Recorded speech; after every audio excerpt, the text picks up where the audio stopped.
Yeah. I am black, beautiful, proud. I must be respected. I must be protected. I am somebody. I know.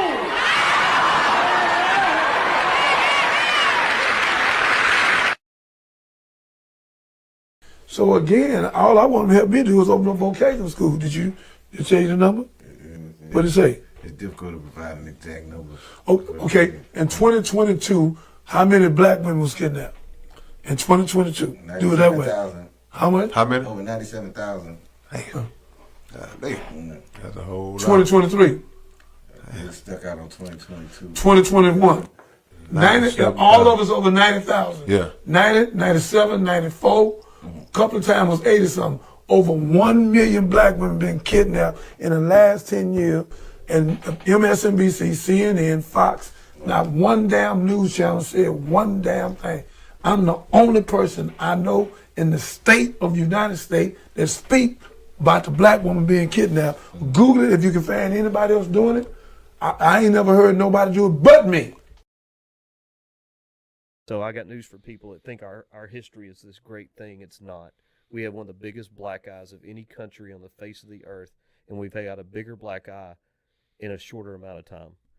We are one, and I love America. Don't get me wrong, but we are the most hypocritical countries that's out there because we love to tell people, you need to quit doing this and you need to quit doing that, while we have a big plank sticking out of our eye.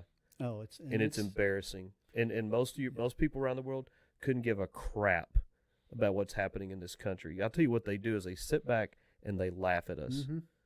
They laugh at us because we walked around with our chest in the air, chest so high, and our nose so high for so long. Mm-hmm. And now we're having political issues and internal issues like all these other countries around the world. And if you clowns would pay attention in history class, you would know this. Come on. And it wouldn't surprise you. Preach, Coach.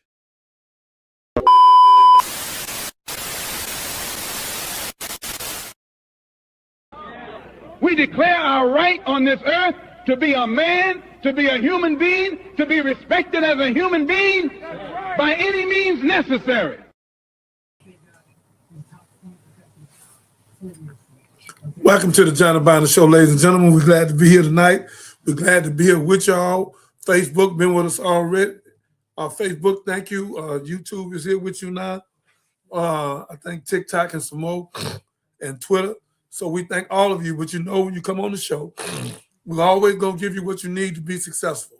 Knowledge, wisdom, understanding, give you freedom, justice, equality, give you food, clothing, shelter, love, peace, and joy.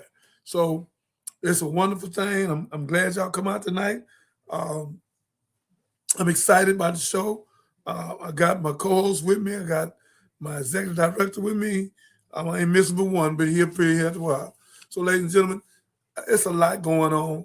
And again, this show gives you knowledge, wisdom, understanding, freedom, justice, equality, food, clothing, shelter, love, peace, and joy. You need to really write them 12 things down and recite them every day. It comes out of Proverbs. And it comes from a great teacher. One day I'll tell you who. So again, ladies and gentlemen, this is very essential and important. The name of the show tonight is so wonderful. Turn truth to power. The lie between information and indoctrination. So there it is. So everybody that's been doing something, everybody hiding in that White House, all of them doing the madness. It's they finna be busted. Everybody gonna tell on everybody. Believe that. They gonna start snitching on each other because they don't want to take them cases. They don't want no part of it. It seemed like my sister got something for me immediately. So let me cut off right quick and let me see what my sister Jasmine Crockett got to say. Come on.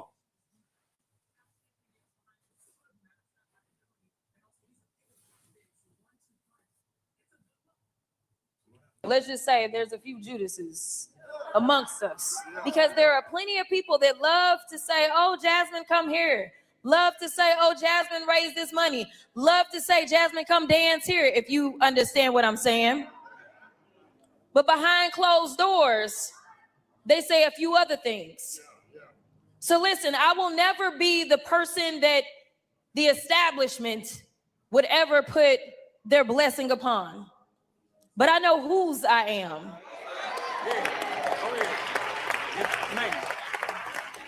The reason there's never been somebody like me in the Congress is not a flaw, but a feature of the system. You see, I threaten the very system that so many on all sides of the aisle need to have in place. Because don't nobody tell me what to do, except for the people that elected me. President Trump accused.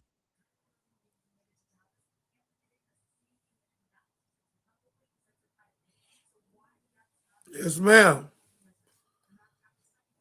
Yes, ma'am. I'm with her. Don't nobody tell me what to do, but the people who elected me, God and the 5,000 heaven-making angels. So I'm in that same boat. I'm in the same boat. And I got another person that can talk to me that I won't say who, and they don't need to know. And that's my secret weapon, Dr. Johnny B. Jeremiah. Thank you. I like that. So again, ladies and gentlemen, it's deep. Jasmine Crockett is more than a firecracker. She's dynamite. And we got 5 or 6 other women strong as her. But she's out front, and they're a cold crew. Again, I said it last night. I said it again.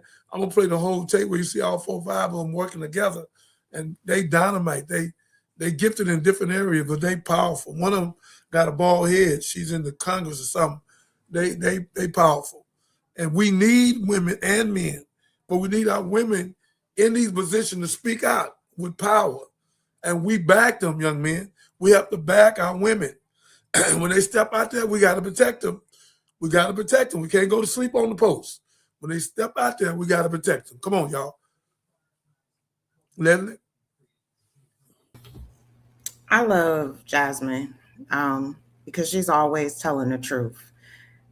And she said it. The system isn't broken. You know, it's operating in the way that they intended it to operate. And I'm sure they don't like her presence because she get up in there and she's causing a disruption process. I don't think there's anything else needed to say about that. She's powerful. We love her. And I fight for her in any perspective. She's a freedom fighter. I'm a freedom fighter. And, my hat off to activists, but I'm a freedom fighter. And that's what I've always been. I have a law in my name, ladies and gentlemen, the Johnny Binder law. I really don't talk about it enough. But one day I'm going to let Captain take my law and put it up here. I have the Johnny Binder law. I got a 4-part in 1983. Wrongly convicted for robbing a jewelry store that I did not rob. They always lying on me, but it's all right. Because it made me more of a man of God. And now today I have the knowledge, wisdom, and understanding, freedom, justice, equality, food, clothes, and shelter, love, peace, and joy. I have the knowledge and the wisdom, and I'm studying growing. This is why this show is going all the way to the top, because we solution-based. We're not gossip-based. And I'm not knocking the people that's doing that. We don't want to gossip, fight, throw cakes, hit each other, sleep with it. Go do that. That's y'all lifestyle. That ain't mine. My lifestyle, I work directly for God. And God told me, long as I'm his spokesperson, Jeremiah 15:32, that he would protect me if all the people come for me. So I'm going to stay with God, with the real benefits. I don't want the fake benefits no more. I don't want the temporary benefits. I want the forever benefits. So that's who Johnny Binder is. The Johnny Binder Show is a brand. It's bigger than me. It's God himself, because God made this. God allowed this, because God going to do the movie, The Redemption of the American Gangster. So this is what's going on, ladies and gentlemen. And the movie going to touch millions of children,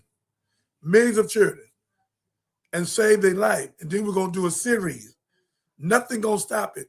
People back in negotiating and all that, trying to figure a way to buy from me. I don't know why they're doing that, because you're not. I'm not going to do it.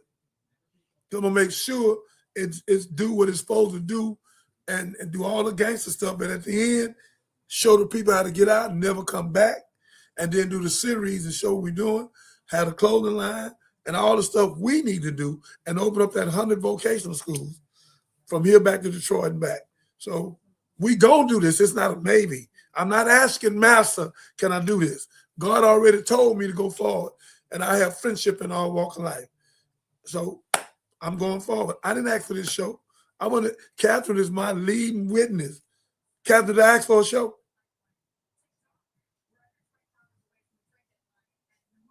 No, sir, you didn't. We were both surprised. We was sitting there, and the man say he gonna let the cat out the bag. And if you have that tape, if you have it anywhere close to you, I want you to play it. I want them to see. I had nothing to do with this, ladies and gentlemen. God gave me this show. So a lot of people come on the podcast because they want to whatever. Me, I didn't come on here. I was thrown on here through the Spirit of God. Because I didn't want to do this. I want to do my movie and do my real estate and be gone. And help people in my consulting company stay out of prison and work with 22 different lawyers. Okay? That's what I want to do. But God gave me this show because my people brand this name now. The name is branded. And it's going to go all over the world. It's already all over the world.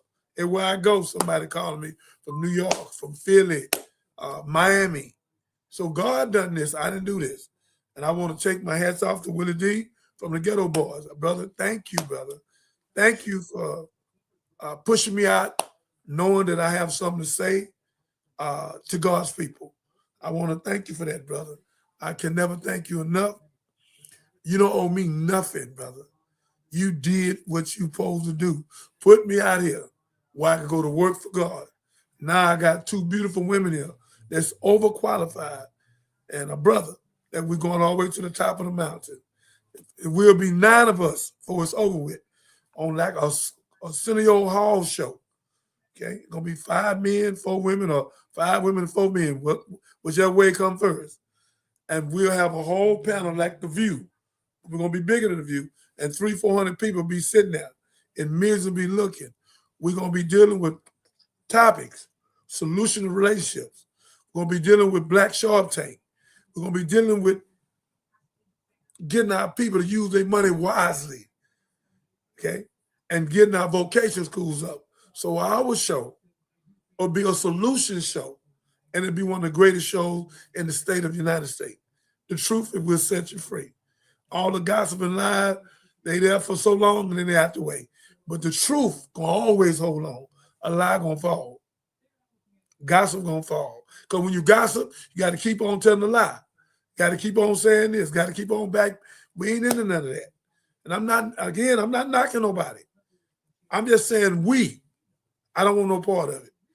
I want to be solution-based. I am solution-based. God is the author of peace and not confusion. I don't want the confusion. I take confusion when somebody come at us and try to stop us from telling the truth. And if somebody come and say that we don't know what we're talking about, and they'll get slammed up. That gets slammed up, not physically, but spiritually. So again, ladies and gentlemen, this show is for knowledge, wisdom, understanding. It'll give you freedom, justice, equality, give you food, clothing, shelter, love, peace, and joy. God have saved my life. I'm a miracle.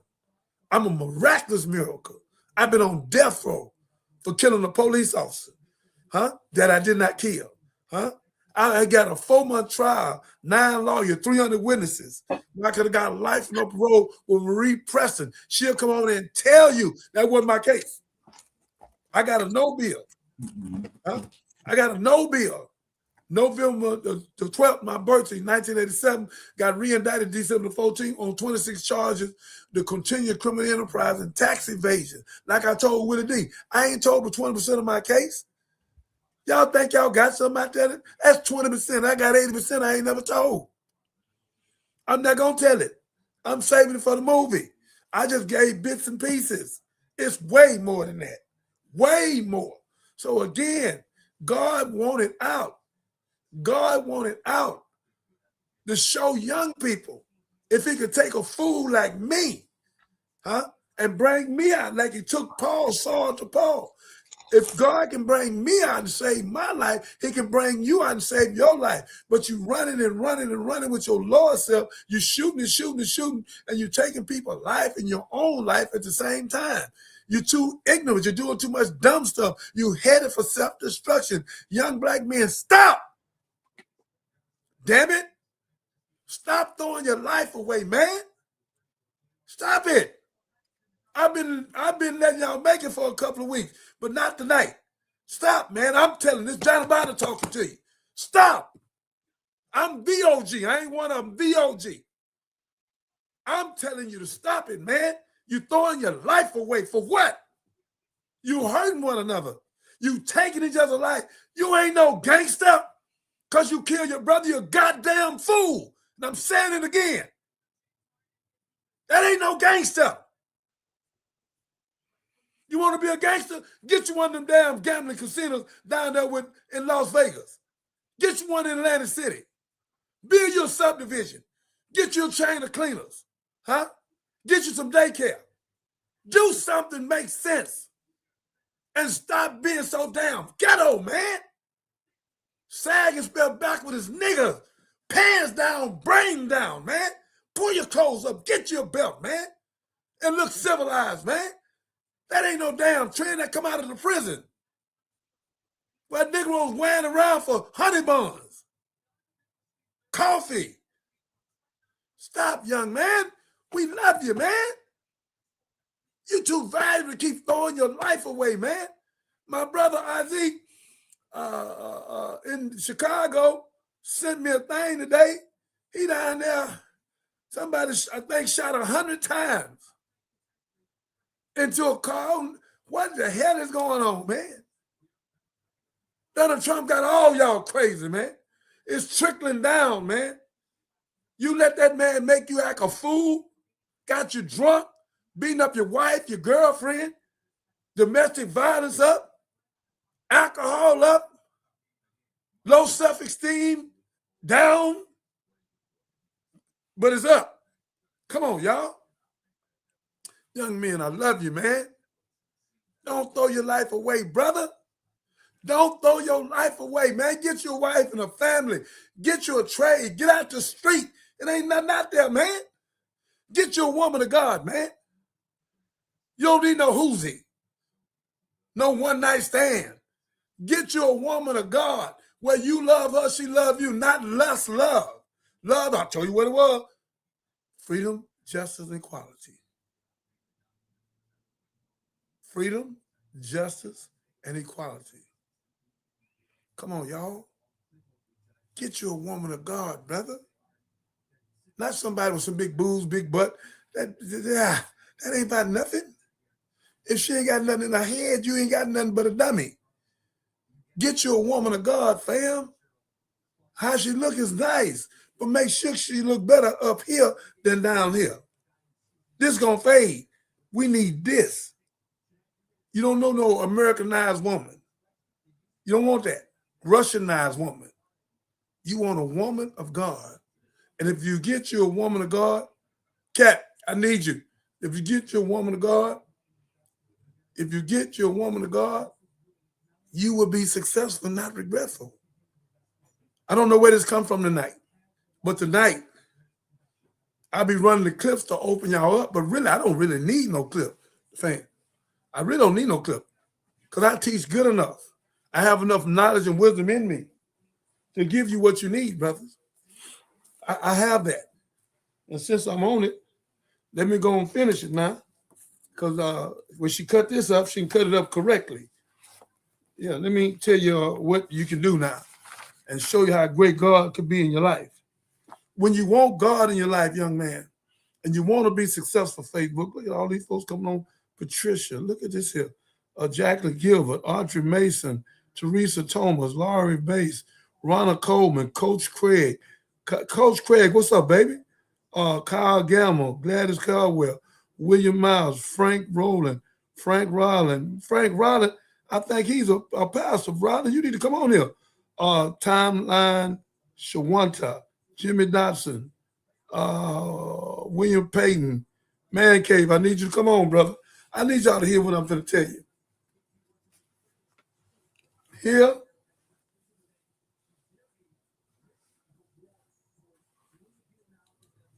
is that you can learn the power of God. It's in you. God ain't in no sky. God's supreme being, you human being. Let me stop this lie today.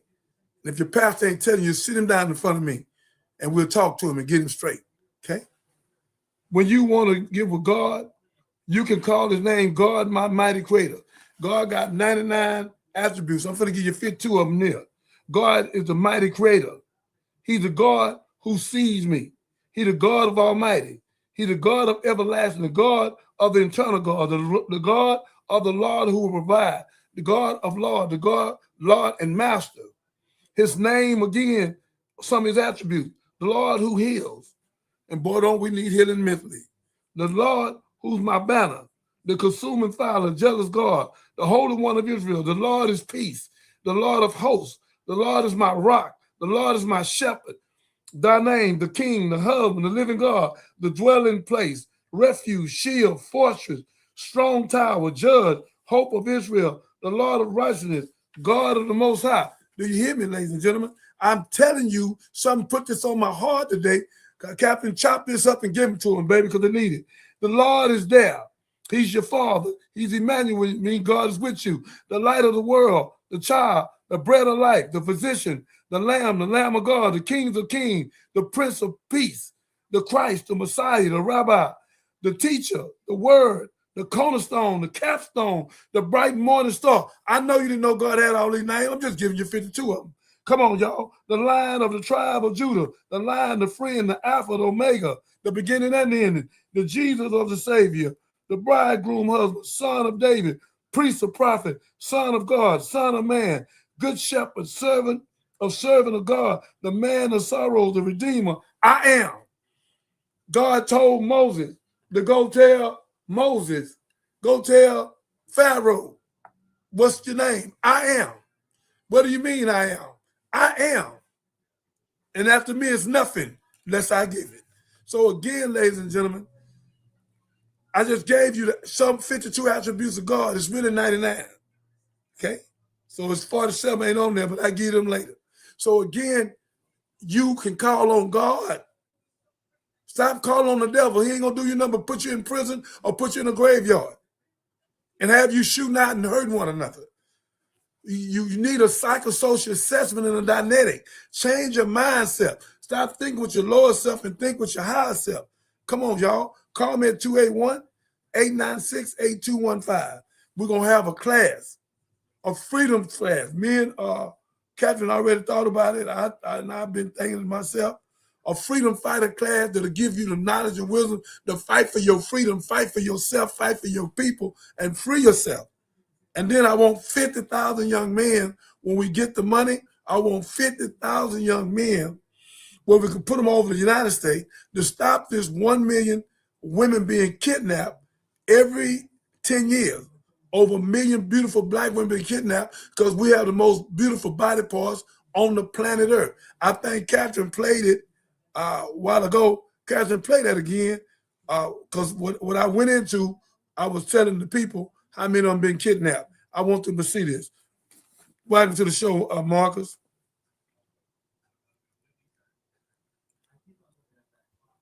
Okay. Give me just one moment. Take your time. Ladies and gentlemen, I'm on fire tonight. I'm not playing. I'm trying to get our children, our young girls and our young boys back to God. That's what this show is about. Waking them up. You older people, I love you, but can't tell you nothing. You're set in your ways. I ain't got time to be arguing with you, wrestling with you, telling me about those 24 different Baptists, telling me about some filthy religion. Religion comes from religiosity. It's man-made schism. It's 400,000 churches, but we still ain't free. So I don't want to hear none of that. Where your banks at? Where your church banks at? Where all the millions and billions of dollars we get them? I don't want to hear none of that. It's a bunch of game, man. That's why God said in Ezekiel 34, you clothe yourself, you feed yourself, but you have not fed my flock. You have scattered my flock all over the world. How in the hell we got 400,000 churches, but we ain't free, and y'all got Donald Trump up there as a robot running something. And the pastors, they ain't come together to go get him out. You ain't seen no 50, 60, 70, 100 pastors go down to D.C. and say we want Donald Trump out. They whispering, man. Scared to death, man. And that little funky 503c1. You're scared to death. Hey, I think it's 3-4. The boy in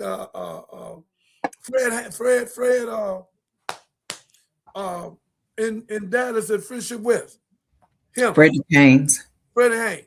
He's saying something. Al Sharpton saying something. Who else? Well, it's about 7, 8 pastors saying something. That ain't enough. And I think my man down in Atlanta, I just took a picture with him, Jamal Bryant. That ain't enough pastors. We got 10 pastors out of 400,000. Why ain't 1,000 pastors come together and went down there and say we want Donald Trump out? He's unfit. But why? He don't have no morals. And he don't. He's a habitual liar. He's animalistic. But why? Because y'all scared. You can't be a pastor and be scared. You scared of man, but you ain't scared of God. You fear Donald Trump, but you don't fear God. And you know you ain't doing your job. Because ain't none of y'all been down there. Ain't none of y'all told me, let's get together and let's go down there. I go with you, I'll be the first one to walk straight through the door. I have no fear. He ain't gonna do nothing to me. I'm not worried about him. God is my refuge. God is my savior, not him. And Donald Trump is a flunky and a robot. He ain't running nothing. Them people running him. They're gonna run him right on out of there. Him and Vance and the rest of them. So again, ladies and gentlemen, back to you children. We love you, man. And want to give you knowledge, wisdom, and understanding, freedom, justice, equality, food, clothing, shelter, love, peace, and joy. Come on, Captain, you got that tape? So again, all I want to help me do is open up vocational school. Did you change the number? What did it say? It's difficult to provide an exact number. Oh, okay, in 2022, how many black women was kidnapped? In 2022, do it that way. 97,000. How much? How many? Over 97,000. Damn. That's a whole lot. 2023. It stuck out on 2022. 2021. 90, all of us over 90,000. Yeah. 90, 97, 94. A couple of times was 80 something. Over 1 million black women been kidnapped in the last 10 years. And MSNBC, CNN, Fox, not one damn news channel said one damn thing. I'm the only person I know in the state of the United States that speak about the black woman being kidnapped. Google it if you can find anybody else doing it. I ain't never heard nobody do it but me. My God. I just want to say, ladies and gentlemen, we will have the power to protect most of our women, and we will have 50,000 young guys, clean them up, and let them be in certain places where they kidnap our women at. We know where it's at. We know the time of day and the time of night. We have to be more careful. We can't depend on the government of the city. They're not going to do nothing. They don't care. But if they kidnap 1,000 dogs out of 80 million, they'll go crazy. So again, they have no honor and respect for their mother. The black woman's the mother of earth. She's the mother of them, not biologically, but genetically. Dr. Miller and Dr. Leakey already told them that. Lucy, 2 million years old. The woman in Ethiopia, 6 million years old. Both of them black. White people ain't been here for 6,000 years. Can you hear? Can you hear? That's why they have no melanin in their skin. And the sun is not their friend. They're not natural nowhere on the planet. I'm not putting them down. I'm just speaking the truth. And the solar system, it's not with them. That's why they're trying to get to us and be with us and have babies with us where they can stay here. So again, ladies and gentlemen, this is real. Dr. Milton Leakey, they got another lady, got a PhD, Dr. Manfattan, wrote the book, The Making of the White Man and the White Woman, and said where it came from and said the same thing I'm saying right now, which I've been doing for the last 34 years. We are the original man and woman. All life come from us. We're not no damn slave. You want to make us slaves. And you did that. You did that. But all you going to hell with a gasoline jacket on, all y'all that agree with it, God gonna get each and every one of you and gonna get you through your ancestry and the curse going with it. No one getting away. What you reap is what you sow. And karma, Mr. Trump, is real. You'll soon see. Keep going. Let's go. What's our first clip? Hey, Marcus, how you doing, brother?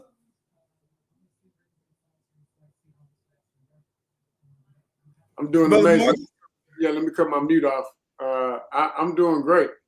I'm over here, just listening to you go in and tell Trump a new one. And as I'm doing my research, though, man, Trump is the least of our worries. What I'm seeing is, the presidents come and go, politicians come and go. The actual people that actually create the world around us is these businessmen and women. And a big piece of the people that's creating the world around us right now is a group called the PayPal Mafia. The PayPal Mafia. And so Peter Thiel is the founder of PayPal. And then everybody that's in the PayPal Mafia, including Elon Musk, they all started there. Come on, and then come on. His money and branched off, and now they are creating the world around us. So all the big names that we can think of, from like Tumblr or Airbnb and LinkedIn and Facebook, and all of those names that we have in the palm of our hands and in our phones and stuff, they stem from PayPal Mafia. So that's who put J.D. Vance in office. Peter Thiel put all the money behind J.D. Vance to get him in office, because J.D. Vance is the AI guy. So I just want to kind of throw that out there. I know we Trump That's got a fact. He got the good move. People, that's why I always say he ain't number gnats on the elephant rectum. He's a robot and a puppet. I ain't got to bring his name up. I agree with you saying that's the real problem. He ain't no problem. Like you say, they go and come. So we ain't got to bring his name up. Let's go. I agree. Yeah, and so with that, Jeffrey Epstein kind of stems from all that too. So it kind of shows you how this network is all intertwined, and they all hang out. They share emails and data, and then they monetize the data amongst each other and stuff. So at the end of the day, it still go back to the data is what I'm saying. No matter what you're doing in business, whether it's online or on earth, you got to get the data to make all the money that you want to make online and on earth. And as you can see, Elon Musk went to the government, created Doge to get all the data from the U.S. government, and then leave and go use that data to make some more money. So I just think it's outstanding to see how they are putting in all these things together. But shout out to the PayPal Mafia. Thank you. What's our first, Miss Producer? Can't hear you. You know you always do it. Can't hear you. Thank you, Marcus. You know you're always full of I love your insight. Love your insight. Thank you for that. You gave us something to go Google if we had never heard all that before. So I appreciate it. So to fam, thank y'all for joining. Please, please, please subscribe on YouTube. Click that notification bell so you know where we go live, and share, like, comment, all the things to help us get the word out here, because we are your Black media and we need your support. And thank you, Leslie, for joining as well. And we shall continue on. Let me see. Well, I want to touch again on our subject today is truth to power, the line between information and indoctrination. And for you, in case you don't know what indoctrination is, it's when we forget to ask the questions, the who, what, where, when, why, when we hear things. We don't question things to get to that level of understanding that Marcus has, that Minister Jeremiah has, that Leslie has. We don't ask those questions. We take everything at face value that we're told from media, on the radio, in our songs, from politicians, from our parents, from the preacher. We don't question anything. And if anything is needed now, especially, we don't even know if we're looking at real people. You are real people, Leslie. We don't know. We're looking at real people or AI bots. I'm So glad glad. you called Thank you. me in, and I'm glad to see my team coming over onto the, protect your data side. Okay. I'm Yeah. loving this. I know you like that. So All we praises will due to God. we Yeah, will go go back. Let's go. on. And yeah. So I had started this clip. We'll just pick up there. That's fine. And I'm working with one screen today, so y'all have to bear with me a bit. President Trump accused 6 Democratic lawmakers of seditious behavior punishable by death. Just to be clear, does the president want to execute members of Congress? No. Let's be clear about what the president is responding to, because many in this room want to talk about the president's response, but not what brought the president to responding in this way. You have sitting members of the United States Congress who conspired together to orchestrate a video message to members of the United States military, to active duty service members, to members of the national security apparatus, encouraging them to defy the president's lawful orders. Well, fam, we can run that around the room. Well, it make all the sense in the world. 2 of the generals about 3 weeks ago, they said they're not going to do what Donald Trump telling them to do when he breaking the Constitution. They say long as he's doing correctly and go to the Senate and the Congress, and they all agree, and it makes sense to do it. The general, I'm talking about white generals. They say I'm Donald Trump ain't my God. He say I'm following the Constitution, and when he come tell me to do something that's against the Constitution, I ain't gonna do it. He said I didn't. He said when I took this position, I didn't take it for Donald Trump. I took it for the United States of America to protect him. And when Donald Trump put us in harm's way, I'm going to say something. So they've been talking about this for the last 4 or 5 months. Anybody, and Mark can speak on this if he was in the Marine.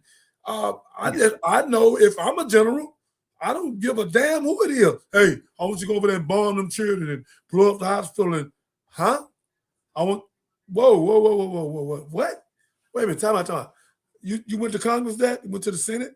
Okay, let's talk about it. No, just do what I say, boy. Go over there and kill them people. Ain't no way in the world I'm gonna do that. Ain't nobody gonna make me out no robot, man. I'm not finna go hurt no bunch of people because that's what he want. No, I ain't made up like that. Now the people that's cowards didn't do what he say. I don't give a damn who he is. You ain't gonna get me to do that and have no blood on my hand. No, I ain't doing that. Now it's gotta make sense for me to do it. I'm Muhammad Ali. I ain't going. I'm not going to Vietnam. They never called me no nigga. 1967, right there. There's the fundamental issue that this president. You understand what I'm saying? I ain't going. Why I'm gonna go somewhere and they sending me incorrectly, Marcus?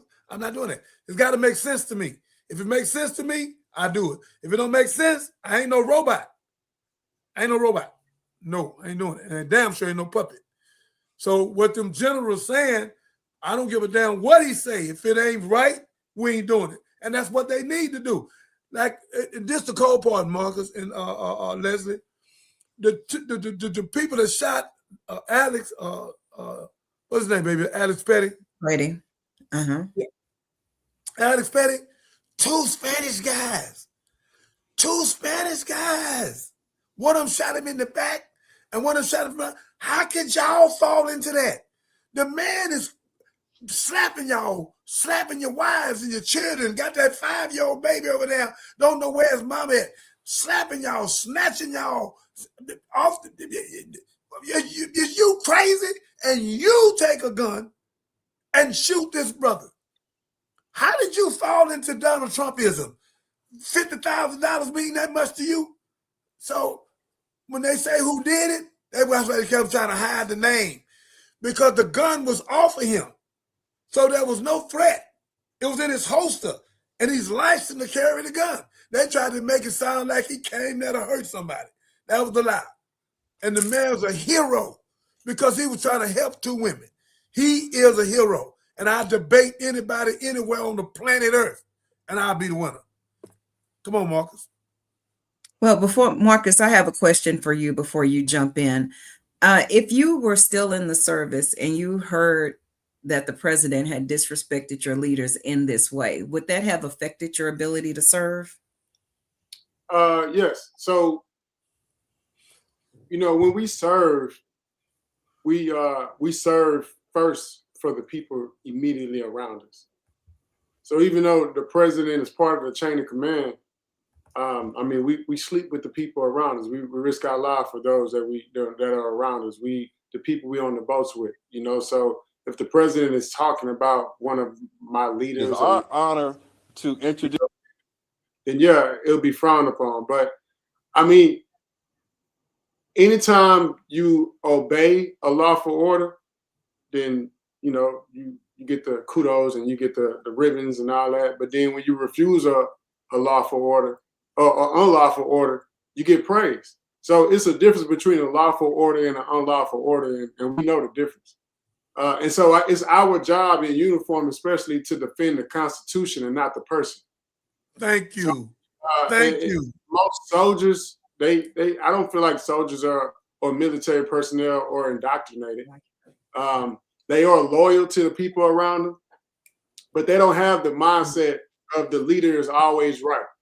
In the military, the leader isn't always right. You can't just tell a soldier or somebody, a subordinate, exactly what to do and how to do it and expect that they go, allow you to draw blood or allow them to lose a finger in the process. So the mission doesn't justify everything all the time. You know what I'm saying? Sometimes you can have a mindset where it can lead to war crimes or civilian harm, or it just excessive abuse of power and stuff like that. So,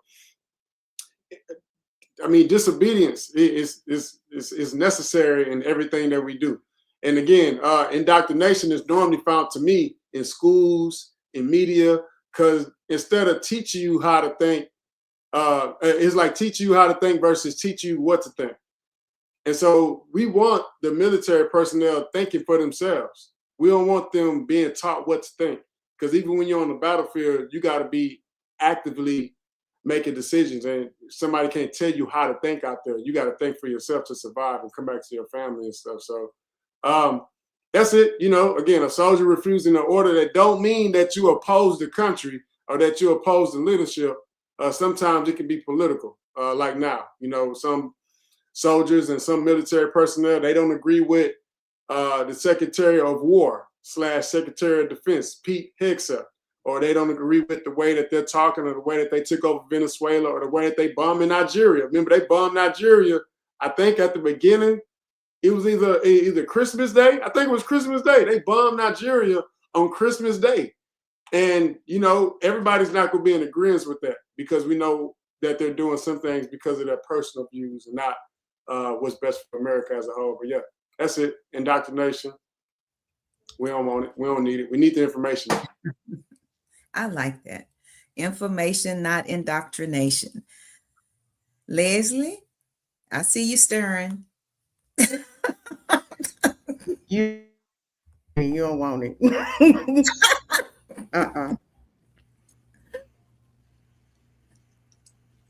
You passing? Okay. Mm-hmm. Leslie, she passing the mic, Pastor. So we're just gonna go ahead, and you're muted.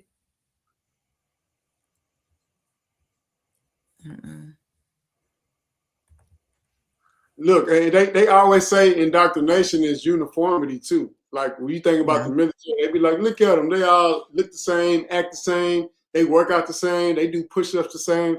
And I actually like that. I think that's good for teamwork and uniformity. And that's what greatness looks like. When everybody's just doing everything they want. I ain't saying thinking. I'm saying doing some things. When you're looking like a team, when you're moving like a unit. That don't mean you got to think like a unit. I'm saying moving like a unit, because I know I don't think like anybody else on earth. And I ask all the questions. Even when I was in school, I rose both my hands when I had a question. Hey, I got a question. Call me. You know what I'm saying? We can't move forward until you answer the question. If I knew the answer to the question, you really got to call my name, because I need everybody else to know how smart I am in the classroom. So for sure, I'm gonna always ask the leaders the question, raise my hand, participate, and get on everybody's nerves. So again, indoctrination, discipline, cohesion, and all that other stuff is necessary sometimes, man, especially when you're moving like a unit. It is. And I know a lot of people think that asking questions is a challenge, right? Because I used to have to go in telling whoever I reported to, don't take this personal. I'm a why baby. I have to make it make sense to me. This is not challenging your authority, but if we don't know, we can go find out together. But I just need clarity. And so once they understood that and they didn't think I was trying to come in and take over and challenge everything they were doing and thinking we were okay, but people don't like to be questioned, but still hold them accountable. So speaking of accountability and Alex Preddy, I wanted to play this clip. We had talked about this case some time ago. I'm not going to play the full thing, but yes, it's Ben Crump has taken over the investigation for the man that was unalived on New Year's Eve by an off-duty ICE agent. It is our honor to introduce Black America's Attorney General. But we come together to raise awareness of the killing of Keith Porter Jr. because too many people in America don't know his name. They know Renee Good name, they know Alex Peretta name, but they don't know Keith Porter Jr.'s name. So we're going to say his name, Keith Porter. Keith Porter. Keith Porter. During the time of this confrontation was the killer of what I am intentionally doing, Attorney Tucson, is calling on California Attorney General Rob Bonta to make sure that the Attorney General's office will initiate an independent investigation because the family has not been confident that LAPD will fare close relationships with the ICE officials, that is going to be a fair and transparent investigation. Immune from this struggle. But we at Black Lives Matter and Naja and all of them trying to whitewash an investigation into the death of Keith Porter is a non-starter. We're not going to allow that to happen. And I'll pause it there because, like I said, it's a very long clip. So, yes, Keith Porter Jr. I do know that he left behind 2 daughters, and they did do a semi-successful GoFundMe. I think he had about $400,000 to $500,000, which is great. But yeah, I want more attention and focus put on that because, again, this ICE agent, this incident was a little different because this ICE agent was off duty. So if they were, you can't recognize them when they on duty. How you gonna know when they off duty? And why didn't the officer call 911? So I think he was probably acting outside his jurisdiction, but that's allegedly, that's what Catherine thinks. Bam, what's going on, Minister? I didn't know he was off duty, man. That's next level right there, man. They let you know, like, he was just on the way home, you know, taking off his ICE jersey, and he saw a black man and was like, oh, it's showtime. I ain't have to rough nobody up all day today. And so now I get a chance to use this training I learned on this black guy that's walking into his apartments with his weapon, even though we have the Second Amendment. We got the right to bear arms. Right. But again, if I remember, mostly the new news to me is that he was an off-duty ICE agent. All this time, I thought it was a police officer pulled up. Guy was out there shooting New Year's Eve, shooting in the air. You know, the bullets, what go up must come down. I was like, man, I hate that all this happened. But I could see the vision. Hey, you shooting in the air, police pull up. Like, oh, I ain't no police. And then you get, that ain't what happened though. This is an ICE agent off work no donuts in sight, and he decided to go above and beyond the Call of Duty. Yep. Crazy. I wonder what happened after the situation. You know, and I hate to, you know, pray to be in a situation like this, but I know the hero in me won't let me stand around and sit around and do nothing if I see something like that happen. Like one of my family members, we all outside at the house, and somebody out there doing something they ain't got no business, like shooting guns in the air. And then a superhero ICE agent that's off duty come and wrestle him to the ground and shoot him in the head or something, and expect me to just kind of sit there and be like, oh, that's crazy, and go to sleep with that on my heart, and go to bed knowing like I didn't do anything even after that. I don't think it would end like that. But go ahead, somebody else jump in. No justice, no peace. Leslie. I just think it's another example of the hypocrisy that we see in our country, and that lawlessness is the law. Like there is no law. The fact that there was no reporting, it's not, being mainstream like Renee Good and Alex Preddy is another example of, the oppression and the systemic things that we face. And then just, being black, right? Because being black means that you actually are non-existent. That's what black is void, right? So we're not looking at us. We're not looking at our people. And it's high time that we, as community members, as individuals, as independent media, like you're doing here, continue to push the situations that are happening in our communities. Thank you. I've worked 2 cases with Ben Crump. I worked Pamela Turner with him out of Baytown, Marcus. They had took her life. She was coming from the store, a school teacher, and she pregnant, and she told him she was pregnant, had a pocket warrant, like $100, $200.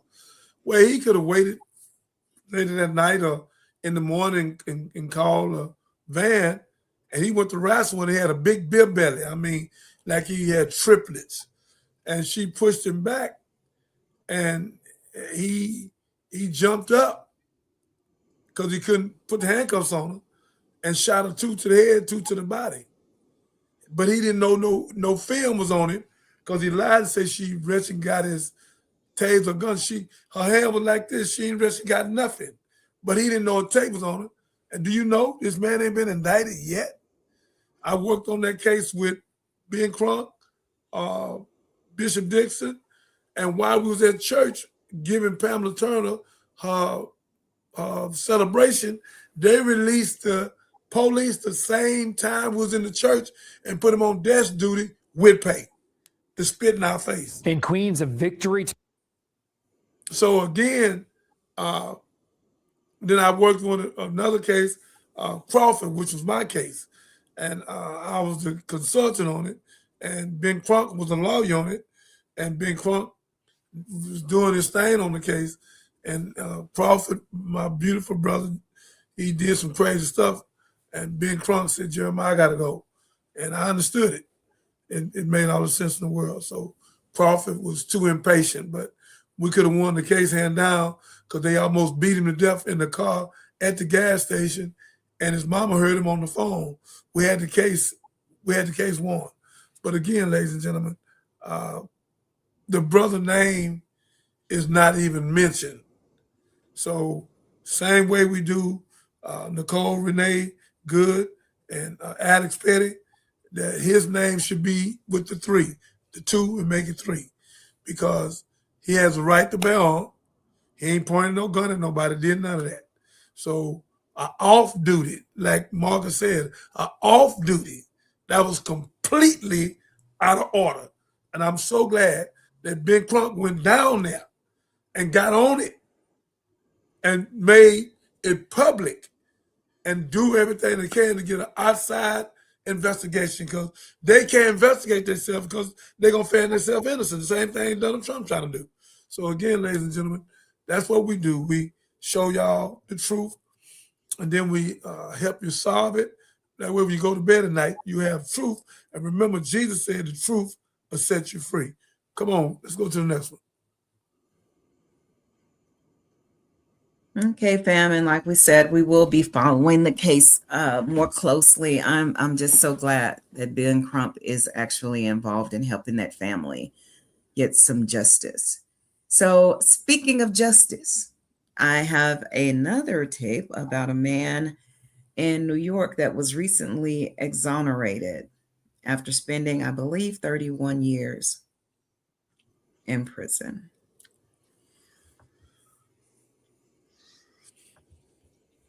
In Queens, a victory tonight for a man who spent 34 years in prison for a double murder he has always denied committing. A judge has now overturned that conviction, blasting the district attorney's office for what she calls a pattern of suppressing critical evidence. Investigative reporter Sarah Wallace was in court for today's emotional decision. We expected Alan Porter to be released on bail this afternoon. His family and friends all gathered here to support him. But then late today, we learned that there is a bureaucratic glitch with corrections. Alan Porter wept as Judge Michelle Johnson told a 54-year-old his constitutional rights were violated by the Queens DA's office. Cops charged Porter with the 1991 double murder of a drug dealer and his girlfriend at the Woodside houses. He was convicted in 1995. It's not just the suppression of this magnitude of exculpatory information 30 years ago that's alarming to this court. It's also the people's continued arguments to justify it. Porter's defense team filed a motion to overturn his conviction in 2023 after running into legal roadblocks with the DA's office. The judge ordered a hearing and the release of more documents. Jabbar Collins, now a paralegal who was exonerated of a Brooklyn murder in 2010, has worked on Porter's case since the two met in prison. Even after we had spent 27 years investigating this case, they disclosed the prosecutor's handwritten notes that contained the notation that a witness prior to Alan's trial had said Al didn't do it. And this was clearly exculpatory material. The DA's office today requested that Porter be remanded to Rikers while they decide whether to retry him. The judge instead set bail, allowing his family to put up their home as security. The DA's behavior 34 years ago was reprehensible and continues throughout this process. The original case has been so severely undermined. I say this as a former prosecutor, this case can't be retried. There's no way to get a conviction on this case. A couple of hours delay for Porter to be fitted with an electronic monitor and the collateral paperwork to be finalized. But what's a couple of hours when you're looking at the time that he served? I just said to someone, please do not wake me up. If I'm dreaming, just let me continue dreaming. I waited for this day for nearly 34 years, knowing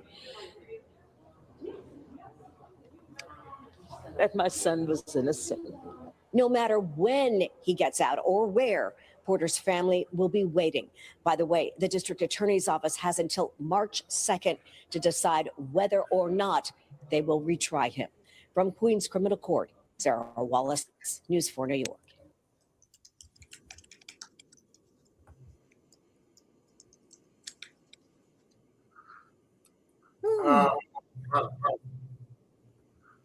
Yeah. Antonio Porter, that's his name? Antonio Porter? Yes, sir. Yeah. Congratulations to him. You know, that's a blessing to be able to hop out. 31 years, and the DA right on there, we know it's not him. Lord have mercy. And they still want to retry him. Why is that even a question? They can't retry him. They're just talking. They shot him in 2002, July 9th, 2002. Layman Harrison was the guy that was shot. He was 28. He was shot outside James Madison Elementary School on the south side of Chicago during a dice game. I used to shoot dice. I used to shoot dice for $1 in the boys' bathroom at Addis Middle School and Worthing High School. We used to shoot dice for $1. I started elevating from $1 to the other dollars when I started getting more money. But just know I started at $1, but I ain't stayed there. You know what I'm saying? They said the group was playing at a gathering when an armed man approached, reportedly shot Harrison and fled the scene. Police investigated and connected the nickname associated with a suspect to Antonio Porter. A witness said, "Hey, man, we know Antonio." So in 2003, Porter was convicted for first-degree murder and sentenced him to a long prison term. They had key evidence at the trial. They had eyewitnesses, all that type of stuff, but there was no physical, forensic, or DNA evidence linking Porter to the crime scene. Over the next 2 decades, Porter he maintained his innocence. Several people who originally identified him later recanted their statements. So it was eyewitnesses that said he was the one. And then later on, they was like, you know what? Maybe it wasn't him. They had given them under pressure or were mistaken. That's what the people said. So the defense attorneys, they started pointing things out and having questions about the police conduct and the unreliable testimony. And then 2017, they had DNA tests. In 2023, motions was filed. In 2026, the conviction was vacated. I guess that means we's free now or something like that. You know what I'm saying? So they ruled Porter's conviction could no longer be trusted because questions about the detective's credibility might affect the new jury's decision.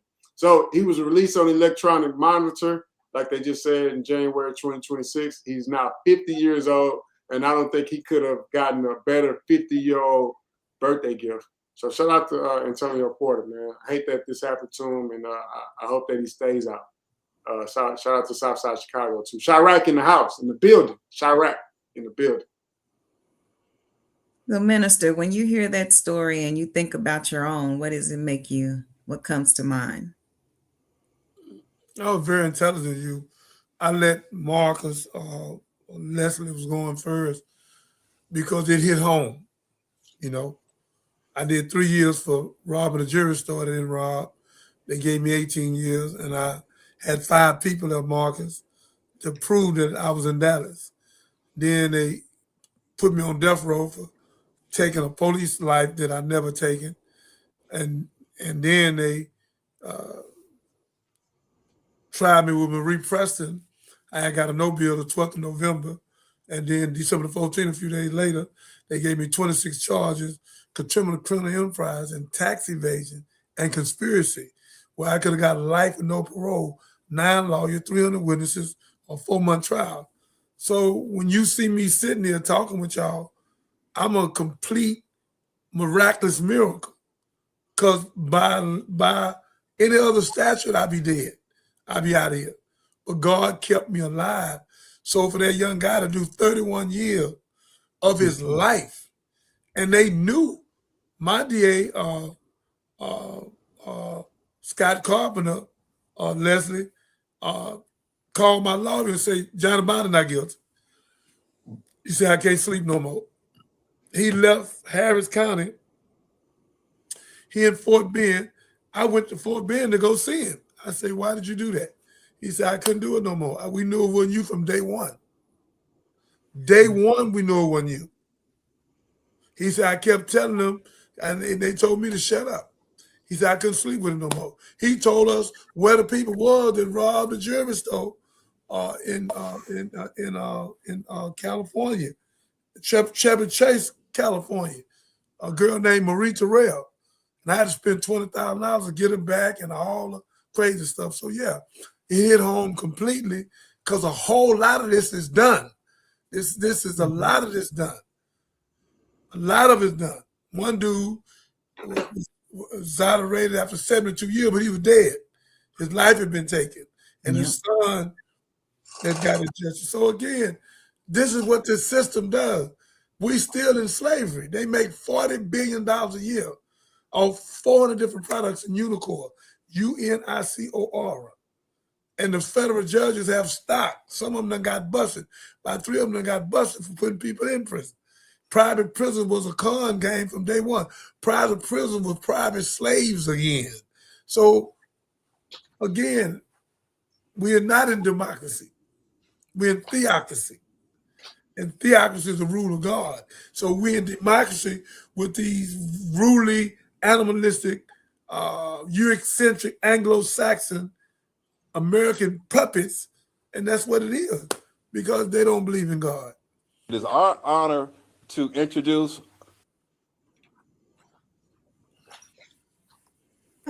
It's that indoctrination that we were talking about.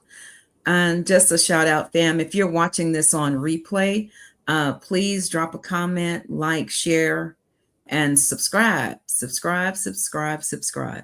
As we like to say, when you subscribe, we save lives. So I want to move on to our next clip. And I think we got a few minutes. We got to hit them with a little word. But since we were talking about truth and indoctrination, this kind of examines when or what determines when we wake up. He is speaking. But I'm going to add this to the stage from a different perspective. Truth from the truth.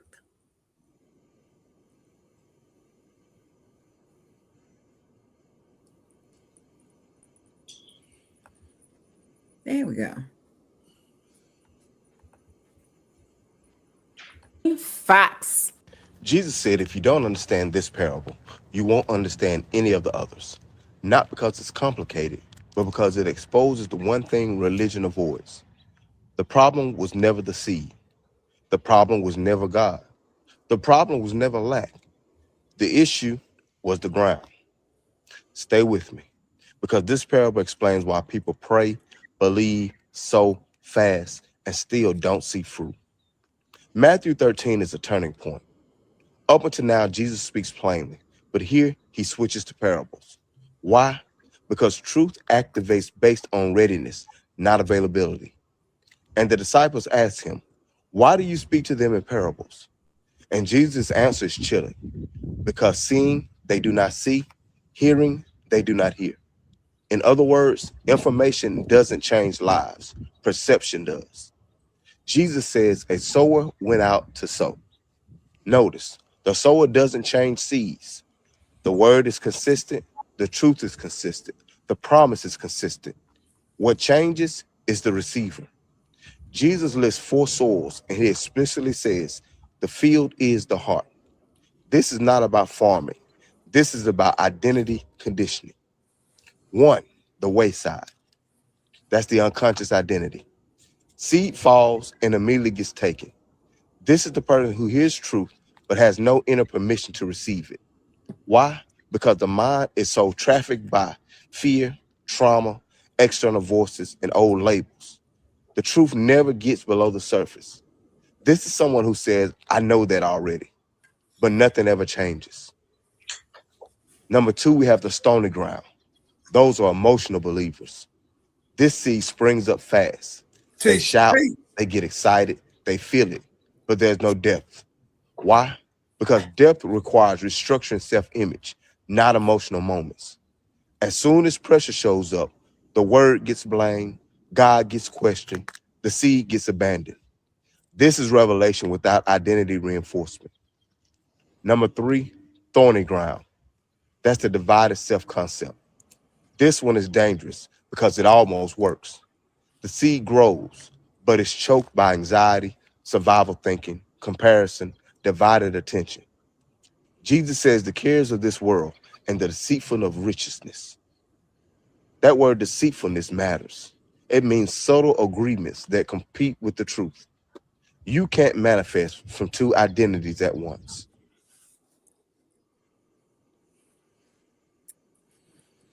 That was a word, y'all. That was a word. I see you smiling, Leslie.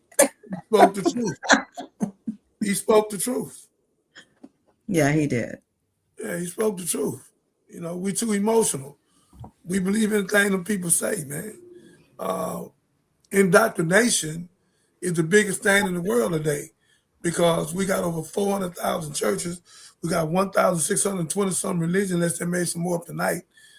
Religion comes from religiosity, man-made schism to keep the people. That's why Paul messed them up. Paul said, I'm no born, no Jew, no free. He said it's one God, one faith, one baptism. It's one God. Ain't no 1,000 gods. Now, we the little gods, but the God is one. So Psalms 82 say God judges among the congregation of God. But again, Leslie, and Revelation 12:9, it say the devil should deceive the whole world. So we've been indoctrinated to these lies from religion, from food, fast food, Taco Bell, Taco Hell, Wendy's, Carl, Kane. Next they're gonna have Lassie. So again, and we run right up in there, throw that junk in our mouth, and be at the hospital 2-3 years from there. So again, we've been indoctrinated. Everything they done taught us is a lie. They ain't taught us no truth. Columbus ain't discovered no America. Our Aboriginal brothers already over here. Before they got the picture, the Santa Maria and the Mayflower. So again, everything they ever told us is a lie. They habitual liars. That's what they do. We have to do for ourselves. We have to have our own money, our own bank, our own institution, and stop begging people to do for us that we must and can do for ourselves. Come on, Leslie. I think we're dealing with two different things here. There's a definite indoctrination process that's happening. I think is very prominent in religion. I think it's very prominent in politics. But I think when we're looking at the court system, there's more fear and the inability to speak up and ask critical questions. And I think it would serve us well or behoove us to know how to write affidavits, to understand, the processes in the law, to understand fiduciary, all of those things go hand in hand. People hear fiduciary and they automatically assume, it is money only, but those two are connected when we're dealing with the court system, right? So there's a fine line is what I want to say between the two. But definitely there's two aspects working. I love what the gentleman said, and I think that a lot of us should be playing that on repeat, so that it actually filters in. If you want to indoctrinate yourself with something, I think that right there in itself will be very powerful because it helps you to be able to separate the two and understand why your critical thinking isn't working, and how it is that it actually could be applied. Definitely, we're talking about two separate things in my opinion. We are two different sides of the coin. And it's like the minister always says, when we go to the courthouse downtown, it has criminal court. It's not justice building, it's the criminal court. So you're already kind of pronounced guilty just by setting foot in that. And I can imagine how scary it has to be. And then you're watching all of these other people go before you, and everybody is just taking their time like Tic Tacs, whether they did it or not. They're just signing. They inferior, not cutting you off. They're inferior. That's why they locked me up. I was down there 5 years. We freed thousands of people, 22 different lawyers. We won 30 cases straight. I told them I was going to win 2 capital murder cases. We won them. A brother got a life sentence on a Friday. We have it all that next Friday. They said, get Johnny Biden from downtown. They barred me from at the courthouse for 2.5 years. How you going to bar me from the courthouse? They barred me from the courthouse because they don't want me down there telling them young guys not to cop out. I was telling them, let's get some money. Let's do a GoFundMe. Let's go to work, cut some grass, paint a house. If you didn't do it, show me the evidence. And we would get together and they go to the case and they win it. And about 40% of the cases, the state would even try them because they know they couldn't win them. But them children scared. They offer them 50 years, 60 years, 70. If you don't take this 5-year probation, you don't take your 10 years, they can't do no probation. All of them smoke weed. How they gonna say they pissed? What they gonna do? All that putting the stuff in your system don't mean nothing no more. They gonna do the hair thing. Now they got a thing to try to knock the hair out. So it's all crazy. So again, we've been indoctrinated with buffoonery and foolishness. The devil should deceive the whole world. All of us been deceived, and just a very few of us, Leslie, is gonna come out of it. And when you come out of it, you need to clap your hand. You got common sense, commonality, and God is all for peace in your life and not confusion, and you are directly hooked up to God. You can't get no greater feeling than that. You can't get no greater emotion than that. Because when you get that, then the friendship for life is open. The door is open, and God is going to bless you tremendously. That you can force God to bless you by going toward Him. The same thing Jacob did when he was wrestling with the angel, and his name turned to Israel. So a lot of people read the Bible, they don't understand it, because they did. We got 400,000 churches. We have some more Martin Luther King. We have some more Malcolm X's. We have some more Frederick Douglass. But we ain't got none of that. Ida B. Wells, Harriet Tubman. Come on, man. We ain't gonna throw rice at a wedding. We scared to death of this government. But God say, fear no one but me. And there it is. So again, we have to change our mindset. Us that really believe in God, we have to change our mindset. I think you mentioned a key word, emotion. I'm sorry, I mean to cut you off. I thought you were ending there, but you mentioned a key word, emotions. That's where a lot of this stuff plays upon. That's a fact. The courthouse, and let me shout this out real quick. The criminals are the courthouse, okay? That's where the criminalization and all that stuff actually happens, is in the courthouse. But the emotion is the thing that they play upon with the lyrics. We say we're indoctrinated by the music and that thing. They're playing on your emotions. They trigger you by stating certain words or playing certain rhythms. When they slow it down and the music is swaying, that's playing on your emotions. So if you learn emotional intelligence, you learn not to be triggered by certain things, the possibility lies that you have a stronger foundation. That's a fact. But let me say this to you, Leslie. 1 minute, Mark, you speak right after. Let me say this to you, my love. Almost 70% of the days down there are no good. Okay. You got a few of them that's good. Most of them just want a conviction.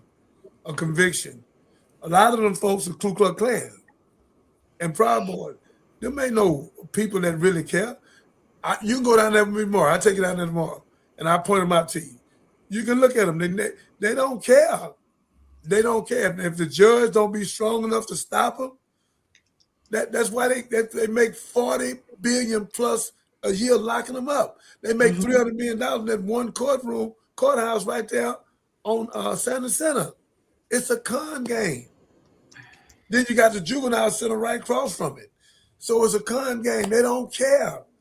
They still got us in slavery. Emancipation, proclamation, Hebrew and Greek mean free from the hand. We was never free from the mind. We still have a slave mentality in 2026. We ain't never read Willie Lynch when they wrote the letter in Jamestown, Virginia. We're going to use fear, distrust, and envy. It's supposed to have been over in 2012, but it said it would be a perpetual cycle. It will keep going. And we still blind, deaf, and dumb. And that's why God said our people destroyed for the lack of knowledge. And then God come back and say, study to show yourself approved. But we forgot that part. Study and show yourself approved. Get you a book, get you a Bible, get you a Quran, get you something, read. Read yourself out of it. They said if you want to hide something from one of us, you put it in a book. Why? Because for 310 years, they made it against the law for us to read. Now when we read, we get sleepy. But we can watch a movie for 3-4 hours and won't get sleepy. That's the ignorance. HISD, I said it the other night and I'm saying it again. When I talked through HISD, they gave me the Royce Purses in Sterling. Less than 30 days, Marcus. I had them youngsters cleaned up. Had them cleaned up. So all I'm saying, HISD supposed to mean Houston Independent School District, but the hidden line, historically enslaved dummies. Because 44% of them finished school functionally literate. They don't want them to read. They don't want them to comprehend. If they play sports, they sure don't give a damn. They just push them through. So it's a cold con game. And we keep waiting for massa to do for us that we should do for ourselves. We need our own vocation. Yo, listen to what he says about black women. We believe in the... I think the con game happens with the fear tactics. I believe that if we had the structure and the unity and the support systems that a lot of our people who are justice impacted actually need, I think that criminal activity in the courthouse and the DA's power would actually be taken away. That's Just so that you know, I was actually one of the individuals who disrupted the DA's conference in Minnesota in 2017. So I'm fully aware of what they do. Yeah, that all was me. praise due to God. Come on, Marcus. Man, talking about this court stuff and indoctrination and all this all at the same time is triggering. Because, I mean, you don't want to trust people, but you have to trust the courts and the people with your life. The lawyers, you got to hope that they going to do what's best for you, even when they don't even know you. They just know how much money you pay. So a lot of poor people always get jailed for the smallest offenses. The wealthy defendants, they always avoid consequences. You always see corporations paying fines instead of going to jail. Officials like resign instead of being prosecuted. Every time you get an opportunity to see good or bad, there's always unequal accountability in the courts depending on how much money you got in your bank account. It's just a crazy scenario to be in. As I look at a lot of the procedures, everyone knows what happened, but the case still get dismissed. You know what I'm saying? Nobody ever gets reprimanded out loud. Is always disciplined quietly when you make X amount of dollars. People get transferred instead of removed. You know what I'm saying? Like all type of is. So I was asking some of my people like how this references to She's Happy Her, right? What I'm going through in the courts with my business partners and stuff. And right now the ownership is clear, like it's 50-50, but the procedures seem to outweigh the substance. You know what I'm saying? Like I'm inventory access, banking controls, payroll authority, platform, passwords. A lot of times in business, when as a business owner, you going through things in business, it's like it feel like it hurt you personally. But the courts don't look at the business being harmed as you being personally harmed. And so they take their time in the courts. You know what I'm saying? Even though you seeing stuff happening in your business and it's like it's really hurting you, they delay the justice, especially when it's operating and stuff. So the courts is necessary. I think that sometimes we could better represent ourselves. I think we didn't know, some of us don't know that you can file your own motions. You can file your own affidavits. You know, you don't have to pay the thousands of dollars that the lawyers are telling you need to pay for them to file the paperwork that they're going to file for you anyway. If the court didn't stop something immediately, that don't mean that it's allowed. Sometimes the court, they want to argue the law instead of the narrative. So even though in your mind something happened and it's right or wrong, it's what the law says. And here's my last point. You always want to get the public opinion too, I think. Like in a situation in business or in life, you always feel like, hey, if this was a crime scene, like what you may go through in business, it would be taped off. But most of the time, it's never taped off and people are still operating the business. And you just got to sit back and let the courts do its thing and be patient and let go and let God let them tell you. So that's the hard part. So yeah, pray for me. You know what I'm saying? As usual, I'm not a part of the indoctrination. I think people that are indoctrinated trust the courts, the government, and everything around them. And sometimes you got to question everything, man. You got to question everything. I really feel like if the court system were working the way that it was supposed to, like we have a prime example with the gentleman who spent 34 years in prison. Discovery showed that they actually had a witness who said he didn't do it. So if he had filed his own affidavit and presented for himself, the possibility lies that he could have walked up out of there during the trial. Like it says right here, I didn't do it. We have a witness. So like I said before, it would behoove us to learn, to file those affidavits. It would it would benefit us to learn and feel, empowered enough to speak up for ourselves and to ask critical questions. It's the fear mongering that makes it almost impossible, right? Because just like you said, they'll put that, if you don't do this, you're going to serve 5 years. If you don't do this, you might get life in prison. The emotional stance and the triggers from your emotions make you say, oh, wow, I don't know what to do. You get to swimming in your head, and then you become reliant upon individuals that you think have your best interest in mind, but they actually do not, because they're in there for the fiduciary, like they're in there for the money, right? And if you know anything about the court systems and you understand the DAs and all that stuff, the lawyers, they get in their little huddles and they have these conversations and they make deals. They make deals. And that's what actually happens. I've been in it and I've been through that process before, not myself personally, but I know enough to know that they make deals on your head.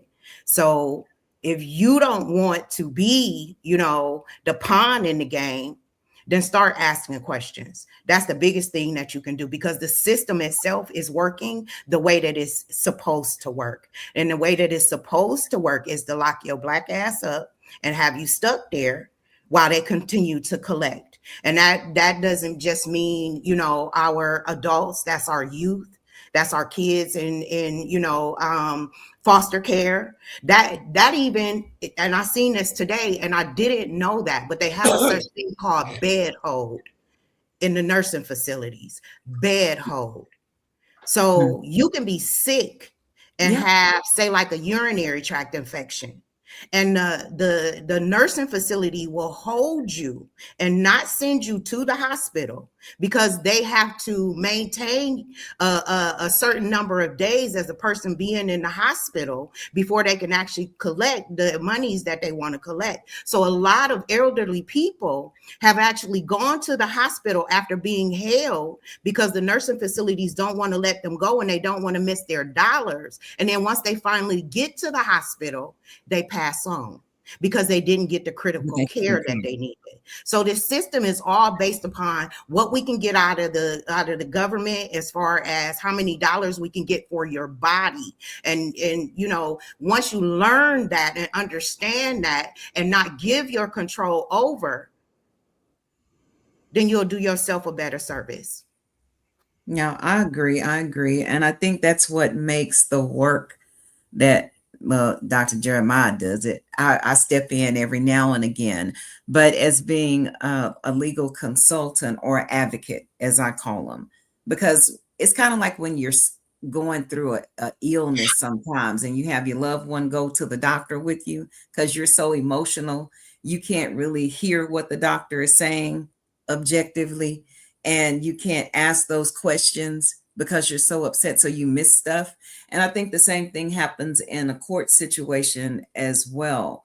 And then sometimes, and it's not necessarily skin color, Leslie, I learned this. I went to court with a young lady, a young white lady, as a matter of fact, no money. I think she was being judged harshly because of the charge.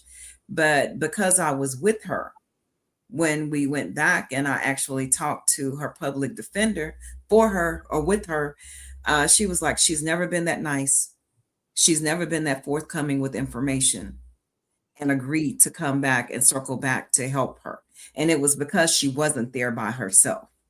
And a lot of times families don't get involved, especially if they consider the person to be troubled, right? So they don't get involved. They're not there. And so they don't have those tough questions asked or have that defender held accountable because the other person is scared. So I'm not saying that you got to reach out to Dr. Jeremiah. You can, please do if you want to, or to somebody like me, please do if you want to, because, but it helps. It helps. It helps you maneuver through. No, we don't know the law. We can't quote the law, but we can hold your hand and help you through the process and kind of show you those blind spots. Like, did you see that? Did you ask them this here? Because I tell you, with that Tony Underwood case we talk about, where the officer shot that young man in the back when he was spread eagle on the ground. Face down. Face down. face down. If it had not been for the two advocates and two attorneys who were just really fighting for him in his corner, his family would have never seen him again after that incident. Never. He was just blessed, uncared, and they were shocked because nobody would have looked at Tony, his background, or all of his family members ever that were crowded up there at that hospital and thought that the Lord was going to send him some angels to push this thing through. They never saw it coming. So, yeah, advocacy is important, people. That's why we're having the freedom fighter class too, because it's know your rights, like your little constitution book. I want to make sure you have that too. But gotta know your rights. Gotta know your rights. Minister, you had something? Before he do that, I do want to correct myself. I made a blanket statement. I don't mean every single lawyer. I don't mean every single DA, but the majority of them. Oh, yeah. Yes. Yeah. And like I said, when somebody shows up that cares, even the ones that don't give a damn, try to play like they do. Well, that what made me a freedom fighter. I wasn't even trying to do this, but after they had locked me up 41 times and then took me to prison 3 times, death row, and then the 18 years and the 40 years. So when you say you don't know law, I know law. So I can't sit up and say I don't know no law. And I use it to my advantage and help many people as I can as a consultant. And me and lawyers talk. You can talk to them and tell them what you see. And then they tell them what you see, and you can put it together and win a case. So they don't want us knowing law. They don't want us to know I'm a memorandum right. What you say will be held against you in the court of law. They don't read none of that no more. They just arrest you. So again, they only have proper calls going in the car. So in Houston, we got about 60-70% of good police officers, and about another 30%, 40% bad. But we got some good. I know a bunch of good police officers. I know a lot of them. I go talk with them. Smokey and William Robinson. I'd be dealing with them. They ain't into that. Shoot you, throw a gun down, and all of those crazy stuff. So you got some good. I'm not talking about all the police department because I don't know them, but this one here, I know this one. So again, we just have to do what's right, and we got to hire better officers. That's of our own neighborhood. We keep hiring also outside our neighborhood. We need to hire officers of our neighborhood that has some kind of skin in the game. They growed up, went to Jones, went to Yates, went to Carter G. Woodson, went to Worthing. They got some skin in the game. Harmony Middle School, you got to throw Harmony Middle School in there. Harmony don't ever get no love. You know what I'm saying? Nobody ever shows Harmony any love. I feel like Harmony don't get enough love. So I just want to throw Harmony Middle School in there. Go ahead. Hartman, over there on Belford, Zelensky. So again, ladies and gentlemen, this is our time. And us on here, we gonna open up 100 vocation schools. We open up a bank, private bank. We gonna make moves, and we gonna leave a legacy and break the generational curse and bring a generational blessing. Black Wall Street will never come down again. I own Black Wall Street 1906. My brother here is in the Black Wall Street. I'm going to talk to his president before it's over with. A good guy. So, and the biggest Black Wall Street now is in Atlanta, where the guy put $24 million in it. And they are prospering the way the other Black Wall Street did. So again, ladies and gentlemen, and we got 19 young ladies in Atlanta that bought 1,000 acres right outside Atlanta, building a whole town. So there ain't nothing we cannot do. We that really want to do it, we have to do it together. And the people that don't give a damn and just want to keep on filing massa and being a house Negro and a coon and an unwitting agent, an agent provocateur. If you want to be that brother, you want to file a massa, I don't have no problem with you. go right ahead. But when master get through using you, don't come back over here. We don't want to see you. Stay over there with master, because he ain't going to give you nothing. They say, why do we love the devil? Because he gives you nothing. They thought Trump was all of that.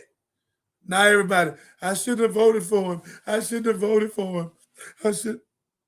Especially 18% of black men, that you hate the black woman that bad that you will go with Trump, then count.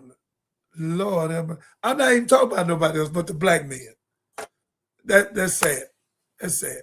But again, what's the next clip? Come on, we got about. Well, since you're talking about skills and trade, we're gonna pop Dr. Umar up here.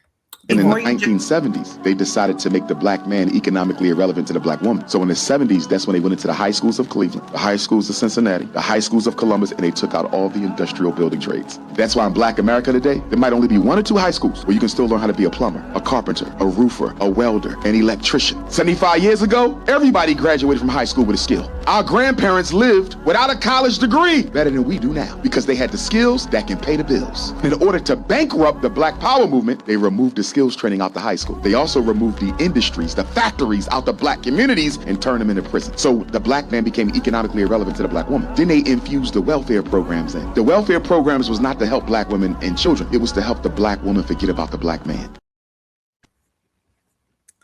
Why did you turn it off? Oh, that was the end. Okay. Yeah, I agree with him wholeheartedly. He's one of the most skillful speakers in the world, and he has a lot of wisdom and knowledge. And only thing he needs is a Secretary of Treasury, somebody to control his money and put his money in place, because that's the only thing he ever got in trouble for, because he needs somebody to help him with his money, because they froze his accounts and they made him look bad. But other than that, this brother's prolific. And brother, if you can hear me, Dr. Umar, we love you. But get you somebody that's qualified in banking and put them over your money, brother, so they can protect you. Do that and get you a CPA. But because you're prolific, we love you. And one day I ask you to come on the show. And one day I come on your show, brother. And one day we'll put you physically here. So, brother, we love you, brother. You're outstanding. They took all the jobs, all the skills out and built prison. That was purposely. They started in California with guns and drugs, had them on the train, Leslie, where they could break in the train and get them. They stopped the train there on purpose. It wasn't no accident. Then they come up with the law of Clinton, 3 strikes you out, like it's a baseball game. Come on, man. So we have to be wise enough. We have to be learned. We're not a know-it-all. We have to be a learn-it-all. You have to learn. You have to study to show yourself approved, because the people we dealing with, they not normal. They're not normal. So we had a tape, and I just sent it out. I don't know if I'm mad that I didn't send it to you. It was talking about the black man. It was 7, 8 black men come up talking about they studying us, they want to be us. I sent that to you, Captain. I sent that to you too, didn't I? Yeah, I got it. Oh, for man, put that on. Marcus, you're gonna go crazy over this one. Hey, look, you talk about the skilled trades in schools and all that. So I'm an engineer. Before I became an entrepreneur, I was an engineer. I'm an electrician, an AC technician, a refrigeration guy. I could troubleshoot all that, and electricity, right? So when it comes to like troubleshooting and skilled trades, I remember in high school at Worthy, we had welding, wood shop. Look at that. We had a couple things. They don't have that stuff no more. They don't do welding. They took it out, Marcus, purposely. You know what I'm saying? They got rid of plumbing. Why Marcus don't have our background? They had auto mechanics. They had a metal shop. They had all type of construction trades. Now, I know that as a man, especially, that training and that skill that I acquired over the years, I'm using that now in my house. You know, power go out. You know, I can troubleshoot without calling somebody to come in my house. I can figure it out on my own. If the sink is stopped up, I can unstop the sink, toilet, all that good stuff, right? So it's like having these skills are really for life, not for pay. They're for life, not for pay. I'm gonna say it again. They're for life and not for pay. Now, because I'm an engineer, I'm able to troubleshoot not just the things that I learned to troubleshoot as an engineer, but I'm able to troubleshoot life. It's like everything starts here and ends there. So it's like looking at a diagram. Once you understand how to troubleshoot some things, you can troubleshoot anything. And I want to share that. That's a big piece that's missing out of the creating and making us think outside the box and making us just only apply for jobs versus like creating things that we can sell. Because all those skilled trades that I just named, from welding to wood shop and all that other stuff, you have to create stuff to sell stuff, whether it's a piece of furniture or a piece of metal. You can create that in school, in class, sell it, recreate it again, sell it again, and just keep that rotation going and find yourself accidentally in business. So we don't have those physical skill trades anymore. Now, I will say this before I pass the mic. The difference between then and now is those blue collar trades used to be what we used to strive for. And all those things that I just named, when you learn how to do those things, you also got to get a job. So you learn how to get a job. Now they have what I call new collar skill trades, where you learn how to use AI and some of these tools online, where when you learn how to use these tools, you can go get a job, but you don't have to. You can start creating your own job or creating jobs for people around you with the skill trades that you learn online. Like if you become a CRM expert, I know some of y'all are like, what's a CRM? Just trust me. If you become a CRM expert or a ChatGPT prompt engineer, then that's the skill trade that allow you to make some money in the AC versus working on Earth with the tools and the welding and the hats on and the glasses and the gloves and the protective gear. So yeah, that's it. That's the difference. Skill trade. Shout out to the skill trade and women all across the world. Well, the trades are making a comeback in the suburbs because my nephew goes to school in Cyprus, high school in Cyprus, and he was telling me they're making him pick what he wants to do. They're making them pick a trade. So I think he was doing AC, the HVAC is what his choice was going to be, and we had a talk about that. So yeah, but in those areas, in those areas. They took it out to school, Catherine, purposely. I want you to understand. No, I understand. This wasn't no accident. They don't want us to make money with our hand.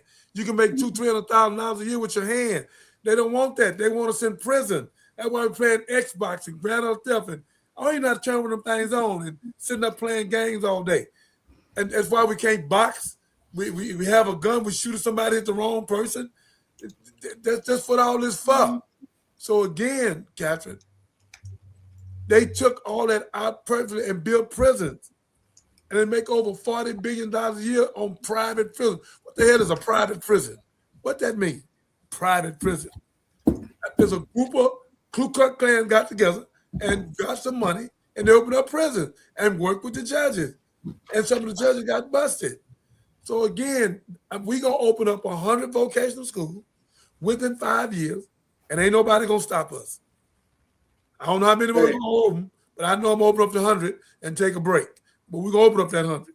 If we got 13,000 McDonald's, we can have 100 trade schools, vocational schools.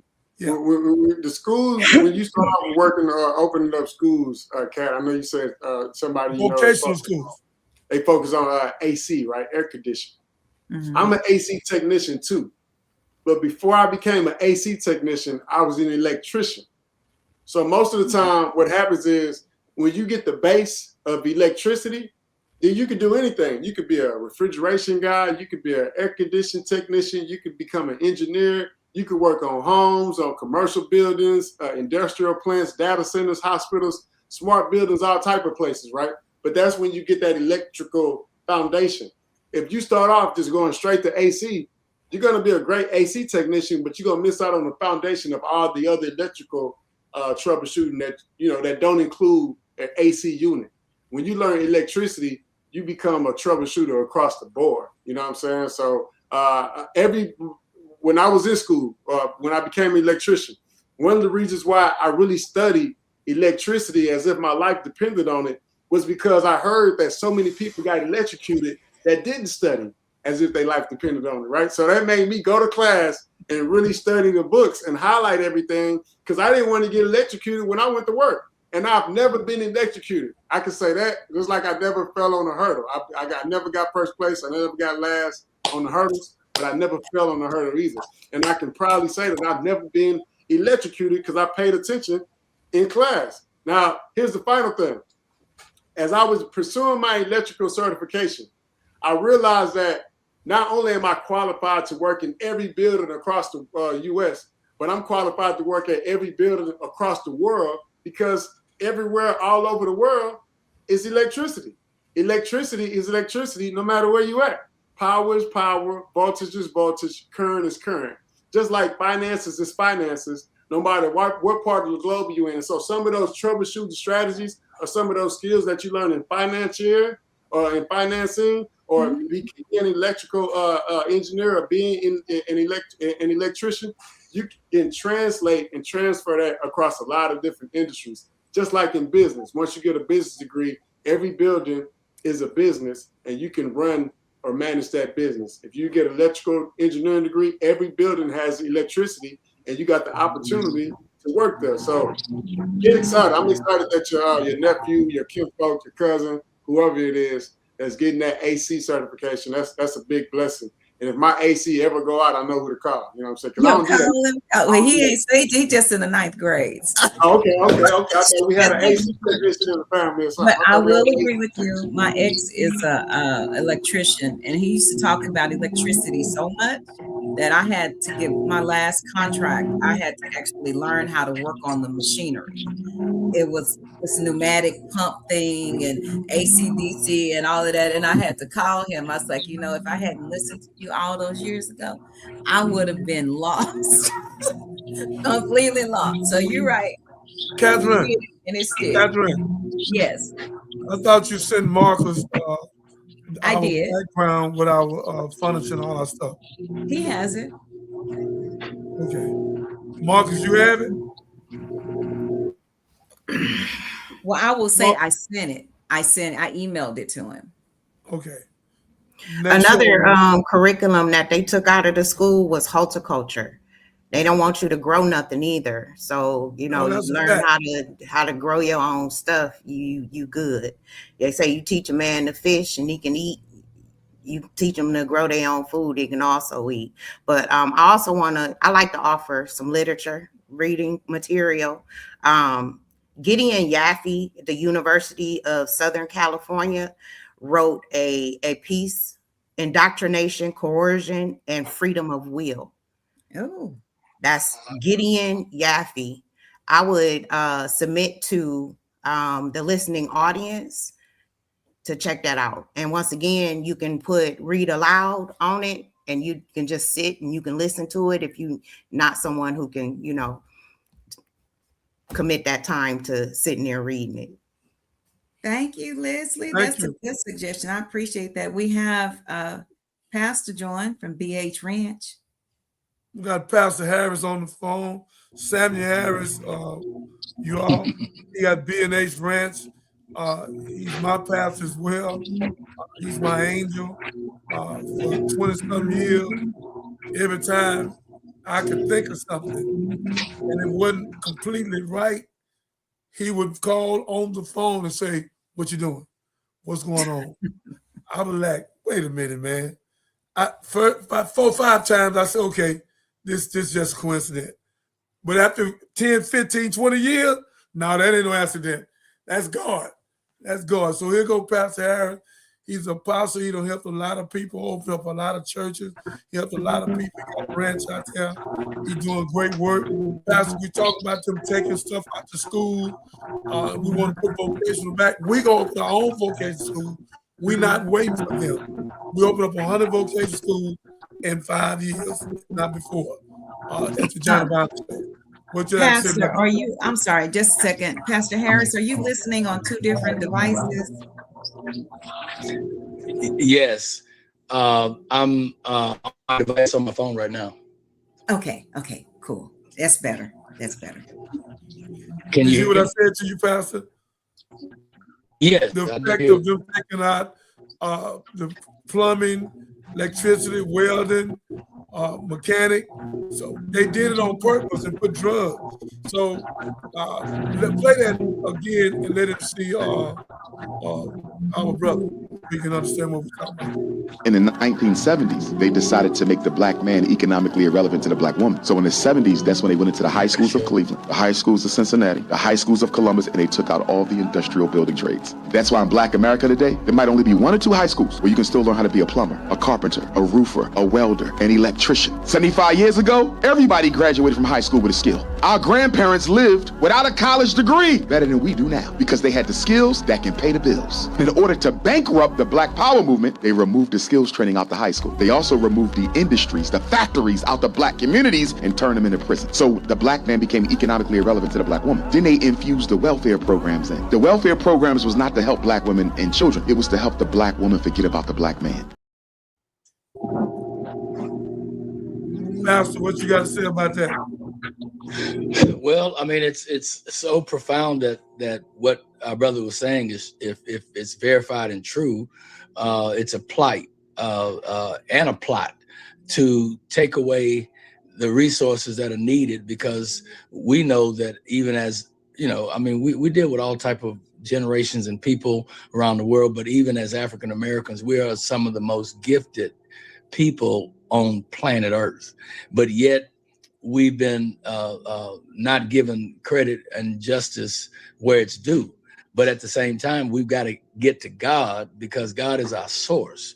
And when I say that, we've got to be able to understand that it's not the warfare that is not natural, but spiritual. And we've got to know that the weapons of our warfare are not carnal, but they're mighty. So we've got to really tap into the mind of God, the heart of God, so we can get the wisdom and the knowledge of God to be able to carry out and eradicate what is being done as a weapon that's formed, but it won't prosper if we have God.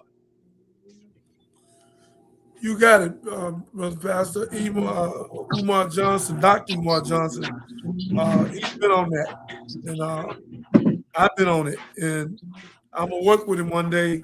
We gonna build 100 of them. I don't know how many more we're going to build, but we're going to build 100 vocational schools. And Marla Gibbs already made on the Jefferson. She built one in L.A. We have to have vocational school. The devil gave our children something to do. We got to give them something to do and stop sitting around waiting on the government to do for our children that we should do. Jesus says, suffer little children, forbid them not, let them come unto me. And if you hurt one of these, you must put a milestone around your neck and be thrown in the deepest sea. So if Jesus Christ loved children, then why don't we love them? Why don't we love them? Because we don't follow Jesus. If we follow Jesus, then we'll open a vocational school for our children, where they can be able to take care of their wife and their family and get these guns out the hand. And that's why I got to come to gloves up, guns down. You pick up the gloves, you live on another day. You pick up the guns, you die the same day. So again, ladies and gentlemen, thank Pastor Harris for coming out. Thank Marcus Bile for She's Happy Hair. Thank Leslie, my producer. God, we love you.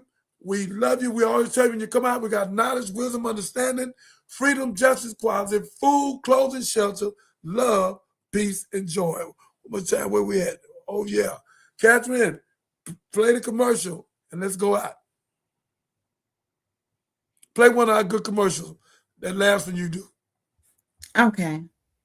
Thank y'all for joining us today, fam. Again, please remember to subscribe, like, share, all the things to help us reach our goal. We're almost there. We're almost there. Y'all be blessed.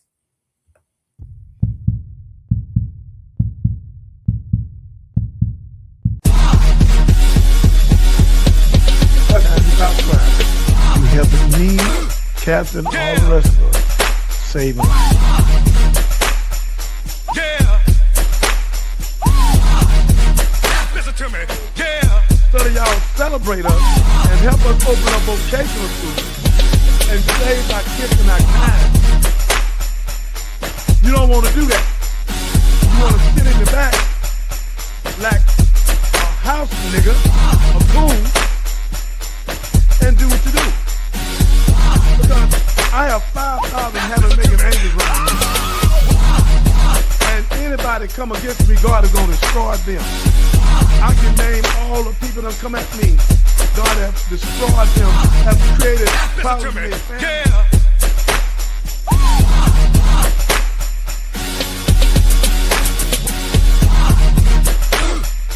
Yeah. So again, ladies and gentlemen, what I'm saying to you is that the black woman is the mother of earth. She has melanin in her skin, right here, melanin. The sun is her friend, not her enemy. Yeah. Yeah. Listen to me. Yeah. 90% of your crew is snitching. Get out the game. Whatever money you got, go open some kind of business. If you don't know how to open a business, do what my partner did. He gave his money to the restaurant owner. Now he rich because the restaurant owner paid him every month. He invested like $500,000 with it. And now he out of Galveston. So now he get rich. Him and his wife got a big home. They come out of Texas University. If you ain't an entrepreneur, invest your money with Willie D or with Catherine, whoever doing business. With me, I'm going to build 90 townhouses. I need 2.5 right now. So again, invest your money with somebody you can trust. Get out the game. If you don't get out the game, you're going to prison. And 85-90% of the time you do, when you get out, you be dead. Yeah. It's not worth it. So it's China Biden talking to you. Listen to me. Yeah.